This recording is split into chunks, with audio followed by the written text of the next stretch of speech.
Hi there. If you're listening to this message is specifically for you. Thank you for listening to The Cob. I'm Sharan and I co-host this with Sudeep. We've been at it for some time and we really want to thank you from the bottom of our heart for listening to us and making us reach thus far.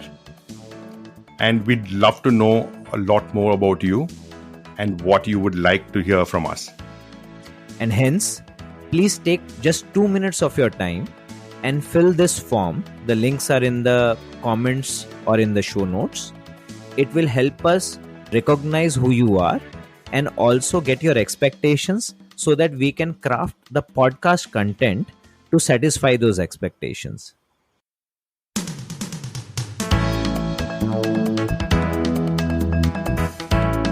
Welcome to Cob, Conversations on the Business of Brands with Sudeep Chawla and Sharan Raghavan.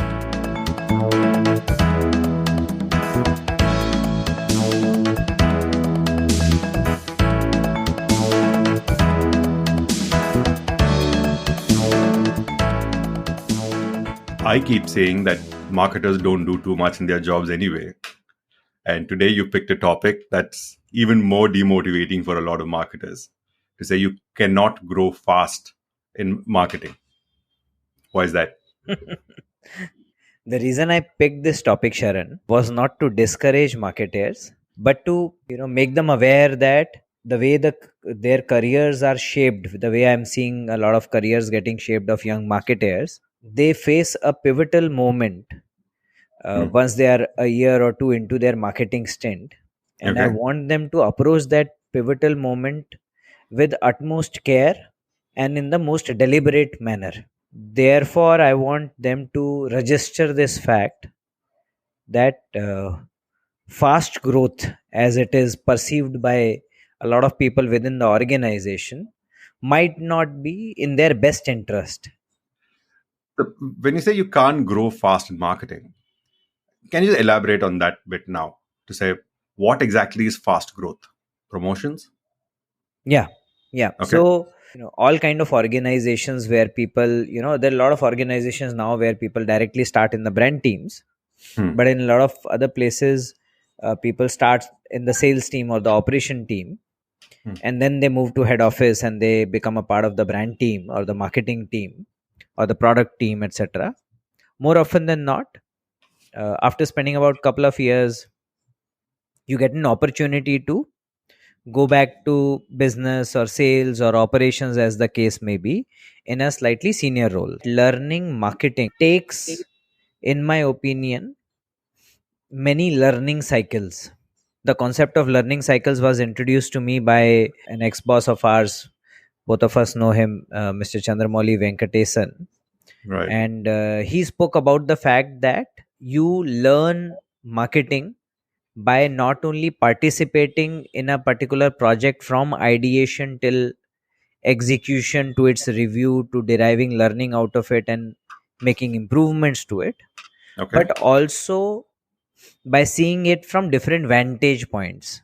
Being in the same organization, you might be in a different brand, you might be in a different role, and therefore you would see that brand from that vantage point.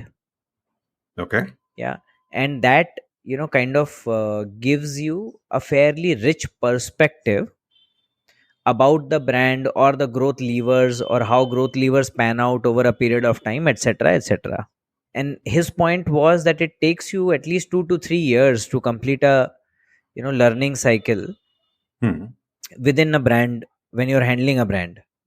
Now, depending on what your brand tasks are, it might just be to accelerate growth, kickstart growth, gain market share, launch, variant, etc., etc. All of these will require you to, really start from the core fundamentals and take it to a stage where you have an offering, you create a proposition, you launch it, do a pilot launch, learn from there, do a national launch, learn from there, keep improving, at least put the brand on a perpetual growth path.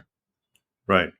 And my hypothesis to you and to the listeners of this podcast is that every marketer should keep evaluating whether they have completed sufficient number of learning cycles or not. Hmm. Okay. Yeah, there is no fixed time to it. When would your Okay. learning cycle start, when would it end? And hence, if after the first couple of years you have to evaluate whether you have completed a couple of learning cycles or not, Hmm. it is quite possible that some of your colleagues may have and you Okay. might not have. That becomes a time where your call about your career ahead might start differing from your colleagues. Hmm. Okay. Your call about your career. Okay. And your career paths might start becoming divergent. Yeah. Hmm. And therefore, for a temporary or a brief moment, you might think that you're not moving fast enough. Right. But my assurance to everybody is that if you really want to learn marketing and you really are interested, then it'll take time. Hmm. You must be willing to spend that extra bit of time. That's a lot you said there, Sudeep, at the beginning. Let me just unpack it a little bit. Huh. You're saying the limited time in marketing will not give you the marketing skills, enough marketing skills, or train you enough to move to the next rung. But isn't that in conflict with a lot of the HR people putting pressure on people who moved from sales to marketing to move back to sales as soon as possible? You disagree with that? One has to start visualizing these as parallel career streams. There Okay. is a career stream where somebody, who has done a sales or an operational role Hmm. gets flavor of marketing and therefore builds a wider perspective and goes back to a sales or an operational role. Got it. Got it. That's one way of building careers, and there's nothing wrong with that. Right. Then there are people who would want to build a deeper understanding of marketing and might want to therefore build a marketing role, Hmm. marketing Got it. career. And Understood. it is not one size fit all. Got it. So let me ask another question on the same point. We both have worked in organizations which have got this wide hierarchies and structures where you move from sales to marketing. Today, I see a lot of people, especially the younger marketers who are starting out, spend say about 4 to 6 months in a startup and then move on to the next role, saying I'm as the head of marketing for another startup. So, does that help them at all? I think I would again, not comment on designations, Okay. given that startups, maybe media, etc., move at a significantly higher pace. Hmm. Each one of them also has to evaluate whether they have got exposure to sufficient learning cycles or not. Got it. So the learning cycle itself could be shorter or longer depending on what your business, what organization you're working in. Correct. Right. Correct. That's a brilliant point. So what, let's say FMCG, which contrary to its name, usually is the slowest moving when something new comes up, right? So there, your learning cycle could be a year, could be two, could be even three, depending on the marketing objectives your brand has got. But in a startup, when there are multiple priorities happening at the same time, your learning curve could be a lot steeper, and therefore your learning cycle gets completed faster. Yeah. Yeah. Yeah. So the other point you made was that, are you saying that when you spend longer time in marketing is when you have the opportunity to cover the same or multiple brands from different angles and therefore get a well-rounded marketing experience? Yes. Yes. I believe that marketing also is divided into multiple sub subjects, Hmm. and one would need decent amount of exposure to each one of those aspects to build sufficient learning expertise, etc., to become a well-rounded marketer, Got and it. Got hence it. the proposition. I think that makes perfect sense. But now I'm going to push a little further for a word that we've been using repeatedly. What is a learning cycle? Okay, learning cycle is a particular period of time that allows you to Hmm. work on a brand problem from the start Hmm. till the time it reaches a logical conclusion, and one starts seeing the results of what comes up as from the process that you follow to Okay. solve that brand problem. Right. Like innovation and Like in P&L innovation, for management. example, the process of innovation starts from the fact that obviously there is revenue etc attached to it, but your brand will need an innovation for something, Hmm. to from maybe rejuvenating just the core itself to entering into an adjacency to countering a competition.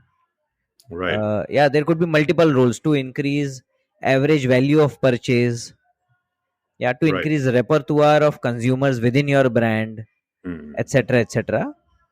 So from realization of that role to the entire process of innovation, from idea to market, Hmm. to going through the launch, understanding the levers of launch, understanding the importance of each element of the Hmm. launch process, to getting feedback of on the launch, and possibly then baking that feedback to improve the launch towards the ending stages etc, will Right. possibly qualify as a learning cycle. Got it. So, in your experience, how long does the learning cycle take? Because I have worked in FMCG, I can say for sure that in an FMCG, it is definitely not smaller than 2 years. Okay. Yeah, that's the least that it'll take. The reason I say the least is because I think when somebody moves into a brand role, Hmm. there is a lot more to chew on and tackle with before you even get on to a brand task. Hmm. Yeah, so it therefore at the very least it could be 2 years. It could definitely extend to 3 to 4 years. Wow, 3 to 4 years. Yeah, So, okay, can I say this then? If you're in the same role for more than 3 years, then you must be worried as a you could marketer. be, and I you might be doing the same role, or you Mm-hmm. could be doing a parallel role fit for two different brands. Hmm. Yeah, nobody's asking you to do the exact same role or handle the exact same brand for four Hmm. Got it. years. You could possibly therefore do two learning cycles in two different brands. Understood. Yeah, Understood. so that also works. Perfect. Okay. Now let's break it down even further. Yeah. What happens in the first learning cycle or the second learning cycle, or let's even break it down to years? What should a marketer look to learn in their first year and the years following to complete this learning cycle? Okay, so let me start first with a disclaimer or a qualifier, that Right. when I talk about marketing here, I am talking about a typical FMCG marketer, Okay. which is a brand manager and product manager rolled into one, Hmm. and Okay. growth manager rolled into one, Right. right? In a typical startup space, a lot of the times these are segmented Especially in the tech space. in the tech space, and a lot of the brand management work is kind of centralized with one team, while Right. product work is distributed. Right. And within product work, I think then they have growth guys and the customer experience guys and the tech Yep. guys. Don't worry. We're going to Yeah, put everybody back onto the Lijo Isaac episode we did. He's yeah, gone into detail about what each of these roles are about. So c- I think correct. listeners should just click in the show notes for the episode we had with Lijo Isaac, and he's a product marketing maverick. So we should just Therefore, from an FMCG perspective, hmm, I can say that once you move newly into the marketing role, first, as I said earlier in one of the previous episodes, you have to guard against just being busy versus being productive. So you are obviously unnerved with the kind of pace and the kind of floozy work description that you have. You have to contend with the slightly loose job description, longer hmm, lead times, lack of daily follow-ups etc, and hence you take a little bit of time to try and understand what you are exactly supposed to do. got it. And I found that broadly there are two big streams within Hmm, marketing. hmm. The first stream is product life cycle management. Okay. Yeah, just understanding what are the different stages of a product, where exactly does your product lie Hmm. at that particular stage, what are the different growth levers that the product can experience, Hmm. which one of these growth levers can you influence directly, which Hmm. one of these you can influence indirectly. Got it. Yeah, you will also start discovering that in this particular role, while you can move a few things, finally the rubber hits the road only when you build a good strong cross functional team and Hmm. an effective relationship with sales or the operations team. Right. So therefore you master that art as well in your Hmm. first phase. So Hmm. you're doing product lifecycle management, you're understanding levers of growth, you possibly started impacting some of the levers of growth, you build effective relationships with sales and cross functional teams, Right. and while you are doing this you are also understanding basics of branding or brand Hmm. management. Right. You're getting introduced to them. Yeah, Hmm. more often than not you will find people senior to you will be directly working on them, then you will be sitting in those forums just absorbing. A significant amount of your time is spent in planning and executing slightly more tactical tasks Hmm. to solve for Got it. the brand growth in the next 3 months, 6 months, or year. Right. And this is the time you also spend learning core marketing skills and therefore learning from the cross functional stakeholders also. Yes, yes. Also, meeting your consumers, Hmm. starting to develop some understanding of what your brand is, what does it mean to the consumer. It doesn't Right. matter what it means to you. Right. So, you start understanding all of this in this initial phase. So, in my experience, usually this phase at least takes 6 to 9 months Oh, yeah. or Agree. sometimes a year. I would even call it the honeymoon phase of a marketer's career if you choose to look I at would, it that way. I don't know, I would not, but honeymoon phase is supposed to be peaceful, enjoyable, etc. I would rather say this phase actually, for even for me, was very unnerving. Right. I was totally out of my comfort zone. I Right. had Right. no That's clue what true. I was doing. You start doubting your career choices, but it's a foundational phase where Right. you also discover whether you really want to do this kind of a job or not. Got it. So this, I mean, why I called it the honeymoon phase also is because when you're the new person on the brand, everybody in the system, or rather most of them, would know more about the brand than you would. And therefore, building rapport could be a way to learn from all cross functional stakeholders and spend that time focusing on just absorbing everything about the brand from consumers to agency to your supply team to your sales team, everybody. Yeah, precisely. So having that effective relationship is critical.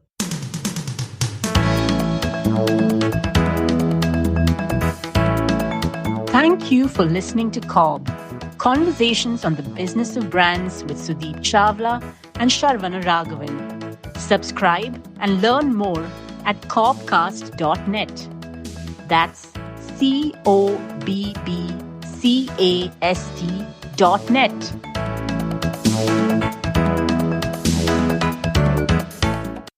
Now, after the first 9 months to 1 year, what happens next? So next is, now that you've discovered what are the growth levers of the brand, Hmm. yeah, and once you've got a little bit of a handle on your tactical growth levers, you have built effective relationships, so therefore you don't need to spend as much time driving execution. Hmm. You are now leveraging other people to do that, whose core job is to do that. That is when you then get the time, attention, etc., to focus on the long term growth creators for the brand. Hmm. Yeah, so you therefore start moving from product management to brand management. Got it. Okay. Yeah, so therefore the brand thinking starts. You Hmm. start evaluating how is the brand perceived and how do I take it to the next possible level, how do Hmm. I leave it in the better shape than I found it. Yeah, and therefore what are the key things that I can do on innovation side, varianting side, communication side, etc., Right. etc. So, Yeah, do you move away from the tactical stuff, or do you continue to do the tactical you also? have to do the tactical stuff, that can't go away Okay. at all, because that Hmm. is what keeps the brand chugging along in the next quarter or the next half. Right. But you find yourself becoming efficient at running it without Hmm. necessarily investing a lot of time into it. Got it. It just becomes faster and therefore frees up your time to focus on the Yeah, strategic yeah, objectives. you become more efficient. Got it. Yeah, Now you want to become more effective. Okay, got it. Yeah. So therefore, you start understanding the role and the relative importance of long term tasks. Hmm. You start managing your tactical and strategic tasks very well. Hmm.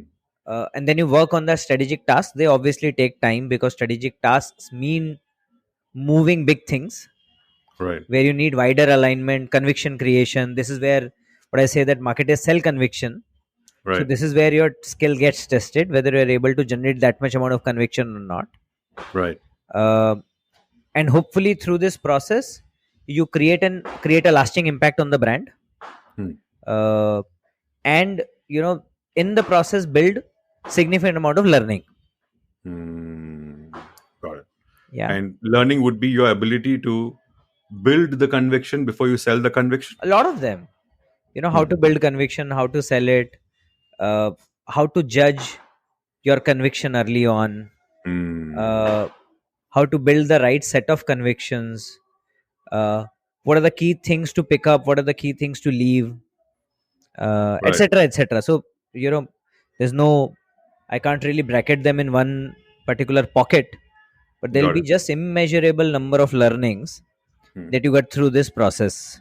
Right. uh, So, so there is product, there is brand, hmm. and then if you work in a on a product which is one of the leader brands in the category, then you also get to work on the category. Hmm. Yeah, where Category you building are not becomes the just working objective. on your brand fundamentals, but you are also looking at category levers Got it. and trying and seeing that how can you expand the category levers, how can you Hmm. impact them via your brand, Yeah. but Because creating when the you're the category. category leader, then your Yeah, job is to grow the category also. So yeah, that's the job you take on. yeah, yeah, yeah. Got it. So this seems fairly deep, Sudeep, as in the list that you said after the first year.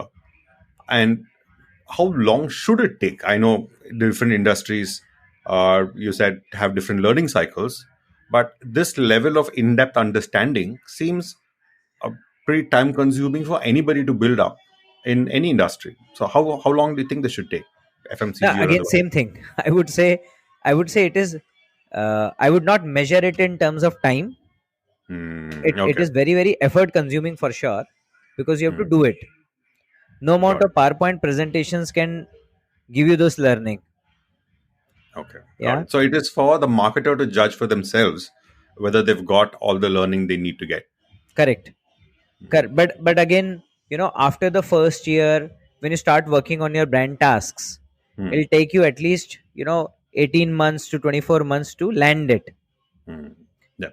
Yeah. So therefore, the total cycle has now gone till about 3 years. Sure. Right now, then suppose you then move to a slightly more senior role within marketing, you start handling category with Hmm. multiple brands, etc., etc. Therefore, then that adds to this particular cycle. But Right. the core cycle, I at least see at least 2 to 3 years, Right. uh, is in a regular FMCG kind of a setup. Got it. So now you explained what a learning cycle is and the different stages of the learning cycle. You touched upon having autonomy over your career, which I thought was very empowering. So how does the learning cycle lead to this empowerment, and what should marketers do with this empowerment? So, if you're now aware of what all you want to learn before you move out of this stint, Hmm. so therefore now you've taken charge of your own learning, Hmm. and now that you've taken charge of your own learning, therefore you've started to take charge of your career.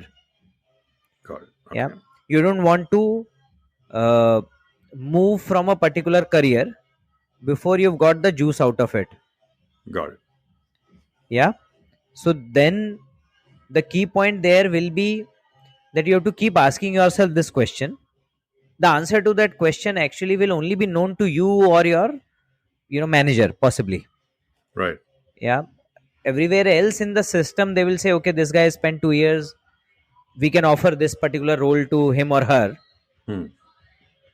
and you have to therefore generate that answer for yourself. As in, say yes or And no to the role being offered.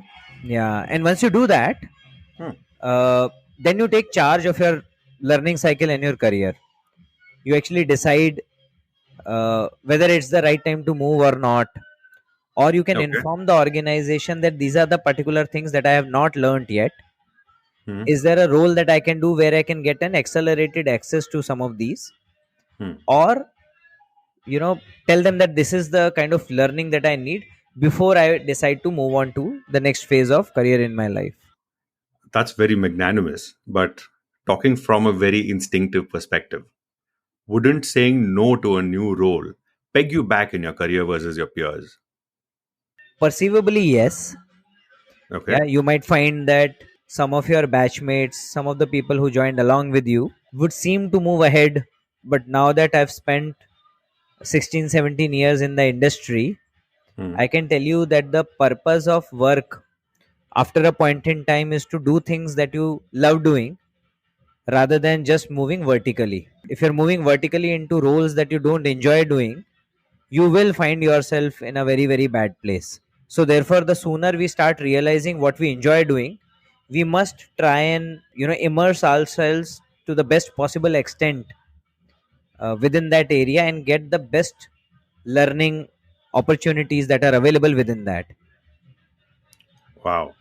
I think this I think this is a very, very strong point, right? Because when offered a role, I mean, unless you're a really bad performer, you never really offered a parallel role or other equal role. It's usually a step upward.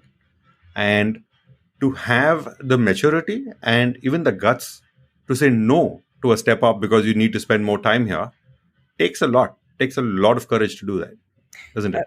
Actually, if you ask me, Sharon, my experience with the current generation of managers that I'm seeing in marketing now is pleasantly surprising on this front. Really. They are much less insecure Wow. as compared to previous generations. So I see them making their own brave choices about their career by saying no to the beaten paths. Wow. So therefore, I see encouraging signs there. Right. However, today's day and age also brings plethora of choices. Right.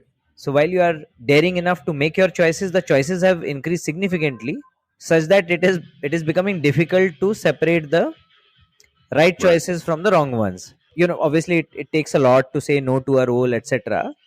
And you Right. say no only when you have a specific reasoning. Okay. Do you have a framework or a guideline to when you should say no to an advancement in career? If you start learning, or if you start realizing that this is something that you love doing, if you see somebody who has followed a similar path and you want to emulate them, Hmm. those are signs that you can now start thinking about learning cycle and Hmm. what do you want to learn out of this particular area of operation or this stint. Wow. And then you get into the next level conversation of saying what are the key things I want to learn Hmm. out of marketing or sales or finance or wherever you are at that point in time. Right. So you should be clear about some facets aspect, discuss it with your manager. I'm sure Hmm. you will have a lot of well meaning people around you, so it is always great to have that discussion. They will also share their perspective, and accordingly you can start making career choices. That's brilliant, Sudeep. I think this last bit that you spoke about, the framework of why you choose to stay back in a role, I think it takes a lot of courage, but you've given a lot of perspective. And it's encouraging even for me to know that the current generation of marketers are not necessarily just vertically inclined. They're looking at all other aspects. So let me ask you a question about your career. When was the time that you took charge of your career and asked for a specific role or said no to a role that was offered to you? So when I was part of the marketing team, every year after the first 2 years had crossed within marketing at Mondelez, Right. there used to be a conversation about would one be ready to go into a sales leadership role, take Hmm. the next step, etc., etc. At that time, my choices were governed by two factors. One, obviously, I wanted to learn more, get more exposure. Hmm. Number two, I was thoroughly enjoying what I was doing. In and I marketing. was, yeah, in marketing, and I was really inspired by people that I was working with, and hence I saw no reason for me to move out and do something else, etc., etc. Got And it. only when I had done 2 3 roles, I realized that okay, I've got a decent amount of exposure. Did I Hmm. myself, I opted for a sales leadership role. Hmm. Okay. Did you ask for it? A I sales did, leadership I role? did, Oh, I wow. did, I did. Yes. Brilliant. And I think this is where this reminds me of one of the points in Molly's book, Catalyst, where he says the first 10 years of your career with your peers will be almost equal. Yeah. It's only after the 10 years that you start diverging in how your career progresses. And Actually, it was more than that. So he Mhm. said that your total career is roughly about 35 to 40 years.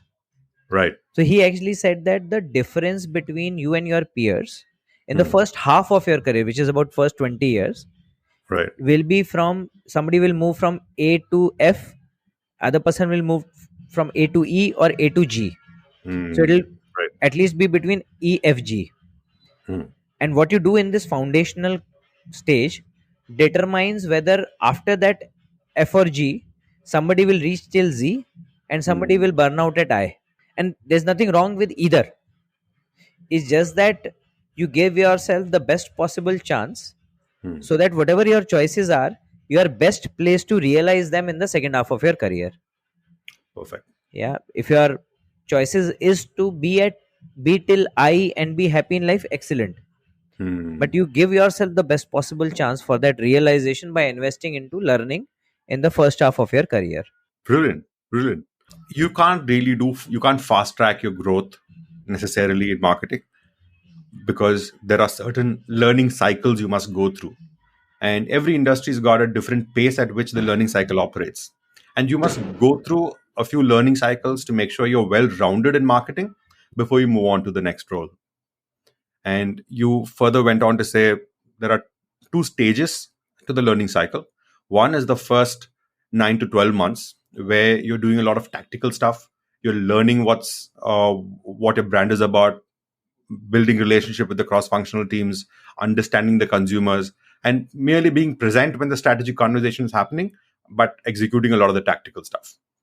The second part of the learning cycle, you said, is that you are taking more charge of the strategic angle of the brand, and you become very efficient with the tactical stuff, so that doesn't take as much time as it did earlier, and you become very effective with the strategy piece.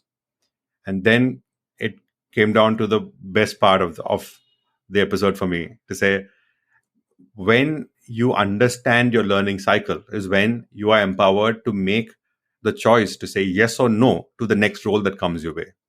And there is great strength in saying no.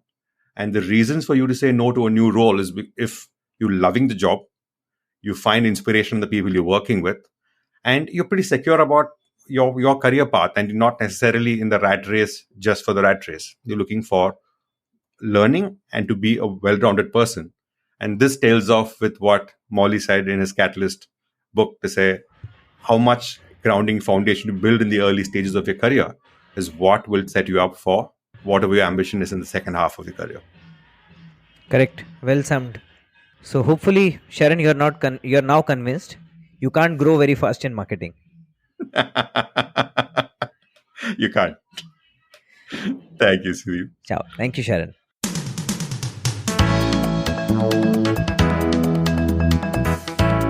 Thank you for listening to COB, Conversations on the Business of Brands with Sudeep Chawla and Sharvana Raghavan. Subscribe and learn more at cobcast.net. That's COBBCAST.net.